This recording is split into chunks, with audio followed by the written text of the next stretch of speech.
तो कहानी की शुरुआत में हम लॉयड नाम के एक लड़के को देखते हैं जो काफी दयालु होता है। और लॉयड बड़ा होकर एक एस रैंक हीरो बनना चाहता था, लेकिन लॉयड की मॉम एक मॉन्स्टर थी जिन्हें डिजियंस नाम के एक हाफ एल्फ के ग्रुप ने जान से मार दिया था, जो कि लॉयड के एक पावरफुल जेम के पीछे पड़े थे जिसके साथ लॉयड का जन्म हुआ था। और लॉयड कभी अपने रियल फादर से भी नहीं मिल पाया था, जो कि एक हाफ गॉड थे, बल्कि लॉयड को बचपन से ही एक डॉर्फ ने पाला था जिसने लॉयड को फॉर्जनिंग सिखाई थी। और लॉयड काफी मेहनत करके अपने दोस्त कूलेट के लिए एक नेकलेस बनाता है जिसे वो काफी पसंद करता था। असल में कूलेट एक अनाथ थी जिसे आगे चलकर अपने लाइफ को गॉड को सेक्रीफाइस करना था, क्योंकि उनकी दुनिया धीरे धीरे तबाह हो रही थी। और कॉलेट के सेक्रीफाइस से वो एक एंजल बन जाती जो उनकी दुनिया को तबाह होने से बचा सकती थी। और कॉलेट भी अपने इस फेट को एक्सेप्ट कर चुकी थी। इसी बीच हम लॉयड को देखते हैं जिसका अपनी क्लास में मन नहीं लग रहा था, क्योंकि आज के दिन कॉलेट अपने एंजल बनने के मिशन को स्टार्ट करने चर्च गई थी। इसलिए लॉयड कॉलेट की जर्नी में उसका साथ देने के बारे में सोच रहा होता है। और जब लॉयड ये सब सोच ही रहा होता है तभी एक हलचल होती है और चर्च से काफी तेज लाइट निकलने लगती है, जिस पर लॉयड अपने दोस्त जीनियस और टीचर रिन के साथ तुरंत चर्च की तरफ निकल जाता है ताकि वो कॉलेट की मदद कर सके। इसी बीच कॉलेट की मुलाकात एंजल रिमिल से होती है जो वहाँ पर सीधा स्वर्ग से आया था। और रिमिल कॉलेट को बताता है कि कॉलेट को इस दुनिया को बचाने के लिए टावर ऑफ सैल्वेशन जाना होगा, लेकिन इससे पहले कॉलेट को टावर ऑफ सैल्वेशन पर लगी 3 सील्स को तोड़ना होगा, जो कॉलेट के सही जगह पर प्रे करने पर अपने आप अनलॉक हो जाएंगी। और हर सील को अनलॉक करने के साथ ही कॉलेट एंजल बनने के और करीब पहुंचती रहेगी और उसे कुछ सुपरनेचुरल पावर भी गिफ्ट में दी जाएगी। जिसके बाद रिमिल कॉलेट को एक कॉलर देता है जिसके अंदर उन सील्स को खोलने की पावर थी। फिर रिमिल वहां से चला जाता है और रिमिल के जाते ही कुछ लोग कॉलेट पर अटैक कर देते हैं, जिस पर उस चर्च के प्रीस्ट कॉलेट को प्रोटेक्ट करते हैं और उसे जल्दी से वहां से निकलने को कहते हैं। इसी बीच डिजियंस उस जगह पर हमला करने लगते हैं और चर्च के सभी गार्ड्स को बुरी तरह से मार देते हैं। फिर वो लोग कॉलेट को मारने आगे बढ़ने लगते हैं, लेकिन तभी लॉयड और उसके दोस्त वहां पर आ जाते हैं जो उन डिजियंस पर अटैक कर देते हैं, जहां पर लॉयड एक डिजियंस के अटैक को डॉज करके कुछ वेपन्स उठा लेता है। तभी वहां पर क्रेटोस आ जाता है जो कि एक होली नाइट था और क्रेटोस वहां मौजूद डिजियंस को बड़ी आसानी से ठिकाने लगा देता है, जिस पर आखिरी बचा हुआ डिजियंस कॉलेट पर अटैक करने आगे बढ़ता है, पर लॉयड उसे ऐसा करने से रोक देता है। लेकिन तभी लॉयड का क्रिस्टल चमकने लगता है जिससे लॉयड को एक पावर बूस्ट मिलता है और लॉयड अपने एनिमी को हवा में उछालकर उसके 2 टुकड़े कर देता है। और अब जब कॉलेट पूरी तरह से सेफ थी तो वो लोग कॉलेट के साथ अपने आगे की जर्नी का प्लान बनाने लगते हैं। इसी बीच लॉयड के स्टेप फादर उसे काफी पीट रहे होते हैं और लॉयड को दोबारा से उसकी क्रिस्टल की पावर यूज करने से मना करते हैं, जहां पर वो डॉर्फ लॉयड को उसकी माँ की सच्चाई भी बता देता है, जो कि उस डॉर्फ ने बचपन से लॉयड से छिपा कर रखी थी।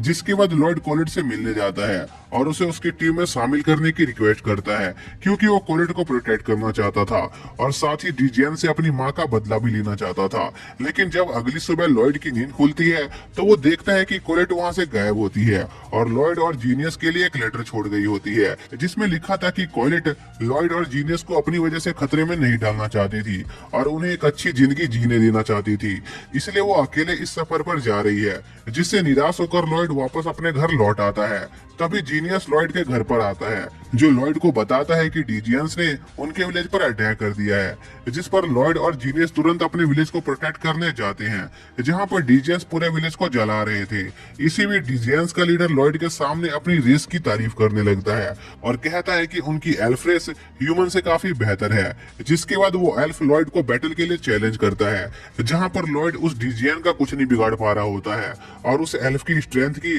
और स्किल की बराबरी नहीं कर पा रहा होता है, जिस पर वो डिजियंस लॉयड को दूर उड़ा देता है, जिससे लॉयड का क्रिस्टल चमकने लगता है और उसे एक पावर बूस्ट मिलता है। पर अपने पावर बूस्ट के बावजूद भी लॉयड उस एल्फ से नहीं जीत पा रहा होता। तभी वो एल्फ लॉयड पर अपनी गन से अटैक करता है, जिससे वहां पर एक बड़ा एक्सप्लोजन होता है, जिससे आसपास मौजूद सभी चीजें डिस्ट्रॉय हो जाती है और लॉयड की बॉडी भी डिसइंटीग्रेट होने लगती है। तभी लॉयड को एक स्पिरिट दिखाई देती है जो कि उसकी मदर की स्पिरिट थी, जो लॉयड को उसके सभी करीबी लोगों को प्रोटेक्ट करने को कहती है। जिसके साथ ही लॉयड का क्रिस्टल दोबारा चमकने लगता है और एक शील्ड बनाकर लॉयड को उस एल्फ के अटैक से प्रोटेक्ट करता है। जिसके बाद उस क्रिस्टल से एक मैजिकल बीम निकलती है जिससे वो एल्फ मारा जाता है। जिसके अगले दिन लॉयड अपनी मदर की ग्रेव पर जाता है और उन्हें एक आखिरी बार अलविदा कहता है, और जाने से पहले लॉयड के फादर लॉयड को उनकी बनाई 2 स्पेशल सोर्ड देते हैं। जिसके बाद लॉयड और जीनियस अपनी जर्नी पर निकल जाते हैं और कोलेट को ढूंढ लेते हैं, जिसकी टीम एक डेजर्ट पार कर रही थी,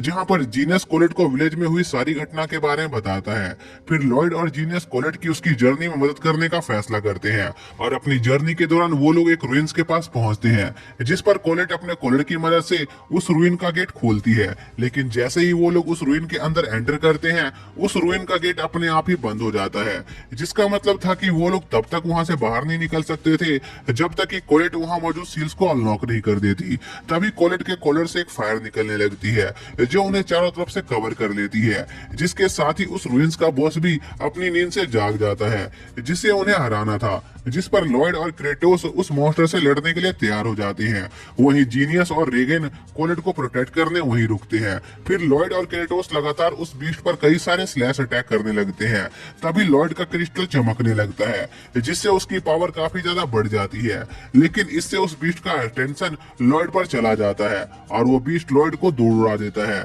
इसी बीच कोलेट की प्रेस पूरी हो जाती है, जिससे वो बीस्ट अचानक से वहां से गायब हो जाता है और उस रुइन की सील टूट जाती है, जिसके साथ ही वहां पर रिमील आ जाता है जो कोलेट के फर्स्ट सील को ब्रेक करने के लिए कोलेट को कुछ डिवाइन पावर्स और एंजल विंग्स देता है। लेकिन इस पावर को एक्सेप्ट करने के साथ ही कोलेट बेहोश हो जाती है, जिस पर वो सभी कोलेट के आराम करने के लिए पास की सिटी में जाते हैं, जहां पर लॉयड कोलेट के ठीक होने तक क्रेटोस के साथी के साथ ट्रेनिंग करता रहता है। और जब कोलेट पूरी तरह से ठीक हो जाती है तब वो लोग दोबारा से अपनी जर्नी को कंटिन्यू करते हैं, जहां पर वो लोग अपनी अगली मंजिल पर जाने के लिए एक बोट लेते हैं। लेकिन अगली रूइन में भी उनका सामना एक मॉन्स्टर से होता है, जिस पर लॉयड और क्रेटोस अपने स्लैश अटैक से उस मॉन्स्टर को मार देते हैं और सेकंड सील को तोड़ने में भी कामयाब रहते हैं। लेकिन तभी डिजियंस बाहर से उस पूरी रूइंस को घेर लेते हैं जो वहां उन्हें मारने आए थे, जिस पर कोलेट अपनी डिवाइन पावर का यूज करके डिजियंस को कमजोर करने की कोशिश करती है, जिससे वहां पर बहुत सारे फेदर गिरने लगते हैं जो डिजियंस की पावर सोख रहे थे। लेकिन तभी लॉयड आकर कोलेट को उसकी डिवाइन पावर यूज करने से रोकता है, क्योंकि कोलेट की बॉडी उन पावर्स को हैंडल करने के लिए काफी वीक थी। लेकिन तभी लॉयड देखता है कि कोलेट उन पावर्स को यूज करने की वजह से अंधी हो गई थी। इसी बीच डिजियंस को उनकी पावर वापस मिल जाती है और वो दोबारा से उन पर अटैक करने लगते हैं। तभी वहां पर सीना नाम की एक निंजा आ जाती है जो एक सीक्रेट रास्ता यूज करके उनकी पार्टी को उस सिचुएशन से निकालने में मदद करती है, जिस पर लॉयड काफी कंफ्यूज होता है कि आखिर सीना उनकी मदद क्यों कर रही है। जिस पर सीना रिवील करती है कि वो असल में इस वर्ल्ड में एक पैरेलल वर्ल्ड से आई है जो कि जल्द ही डिस्ट्रॉय होने वाली थी, इसलिए उसे अपनी दुनिया को बचाने के लिए कोलेट को मारना होगा, क्योंकि जब कोलेट एक एंजल बन जाएगी तब उसे इन दोनों दुनिया में से किसी एक दुनिया को बचाने का फैसला करना होगा और कोलेट अपने दोस्तों को बचाने के लिए जरूर सीना की दुनिया को डिस्ट्रॉय कर देगी, इसलिए वो यहाँ पर कोलेट को मारने आई थी। जो कहने के साथ ही सीना लॉयड पर अटैक करके उसे घायल कर देती है, जिस पर क्रेटोस सीना को दूर धकेल देता है। तभी सीना बहुत सारे पेपर बॉम्ब्स का यूज करने की कोशिश करती है, पर क्रेटोस अपने लाइटिंग मैजिक का यूज करके उन सभी पेपर बॉम्ब्स को जला देता है और सीना पर अटैक करना शुरू कर देता है, जिससे सीना हार जाती है और क्रेटोस सीना को जान से मारने वाला होता है। लेकिन लॉयड क्रेटोस से सीना को जिंदा छोड़ देने को कहता है, क्योंकि उसने डिजियन से उनकी जान बचाई थी। जिसके बाद वो सभी उस रुइन से बाहर आते हैं, जहां पर रेगन कोलेट को हील करता है और वो देखते हैं कि कोलेट पूरी तरह से ठीक हो गई थी, जो देखकर लॉयड थोड़ा हैरान था, क्योंकि उसने खुद कोलेट को अंधा होते हुए देखा था। जिसके बाद उनका ग्रुप एक पहाड़ के नीचे आराम कर रहा होता है। तभी लॉयड की नींद खुलती है और वो देखता है कि कोलेट वहां से गायब थी, जिस पर लॉयड को कोलेट की चिंता होने लगती है। तभी क्रेटोस लॉयड को शांत करता है और कोलेट की करंट पोजीशन बताता है, जिस पर लॉयड कोलेट से मिलने जाता है और उसके लिए उसकी फेवरेट टी ले जाता है। लेकिन लॉयड गौर करता है कि कोलेट काफी अजीब बर्ताव कर रही है और हमेशा की तरह अपनी फेवरेट टी को भी नहीं पी रही है, जिस पर लॉयड कोलेट से इसका कारण पूछता है, जिस पर कोलेट लॉयड को बताती है कि वो जब भी कोई सील अनलॉक करती है तो उसके कुछ ह्यूमन सेंस सेक्रीफाइस के तौर पर चले जाते हैं और अब तक कोलेट अपने हंगर और सभी इमोशन को सेक्रीफाइस कर चुकी थी, इसलिए उसे अब खाने पीने की जरूरत नहीं पड़ती थी। जो सुनकर लॉयड काफी शौक होता है और उसे कोलेट के लिए काफी बुरा लग रहा होता है, क्योंकि कोलेट को इस दुनिया को बचाने के लिए ये सब सहना पड़ रहा था। जिसके साथ ही यह पार्ट यहीं पर एंड हो जाता है।